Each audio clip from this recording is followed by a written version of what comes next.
Hey guys, তোমরা কেমন আছো? আশা করছি তোমরাও ভালো আছো, আমিও ভালো আছি। গাইস, আজকে একটা ইন্টারেস্টিং ব্লগ নিয়ে চলে এলাম। আজ হচ্ছে বাড়িতে রান্না হয়েছে গাইস ফ্রাইড রাইস আর মাটন।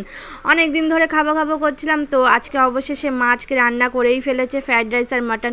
তোমাদের কার কার মাটন খেতে ভালো লাগে গাইস আমাকে কিন্তু অবশ্যই কমেন্টে বলে। আমার তো জাস্ট ওয়াও লাগে, আমার তো সেই লাগে মাটন খেতে।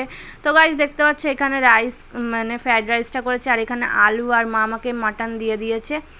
তো গাইজ দেখতে পাচ্ছে, এবার আমি খাওয়া শুরু করব। আর তোমাদের কার কার খেয়ে লোভ লাগছে আমাকে কিন্তু অবশ্যই কমেন্টে বলবে।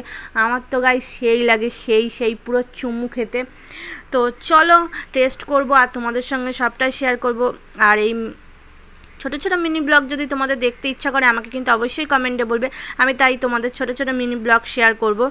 তো গাইজ দেখতে পাচ্ছ আমি এখন রাইসটাকে ভালো করে আলু দিয়ে মাখাচ্ছি, কারণ আলু ছাড়া বাঙালির কোনো কিছুই চলে না গাইজ। আর দেখতে পাচ্ছ কাজুটা কি সুন্দর আমাকে স্মাইল দিচ্ছে।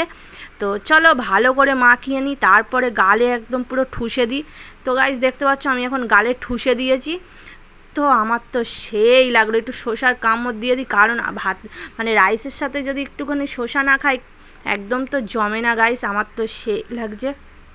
তো চলো একটু মাটনটা টেস্ট করি। তো দেখতে পাচ্ছ চর্বিওয়ালা মাটন, আমার তো জাস্ট ওয়াও লাগে, আমার তো সেই লাগে খেতে। তোমাদের কি বলবো, আমাকে যদি ডেলি মাটন দেওয়া হয় যে আমি ডেলি খাবো গাইস, তোমাদের কি বলবো।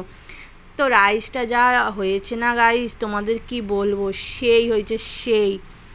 আমি তো মানে পুরো ফিদা হয়ে গেছি ফ্রায়েড রাইসের প্রতি। আমার এমনিও guys fried rice chilli chicken favourite, আর মাটন তো আমার তো আগা গোড়াই গাইস ভালো লাগে, তাই কারণে আমার তো সব সময় ভালো লাগে।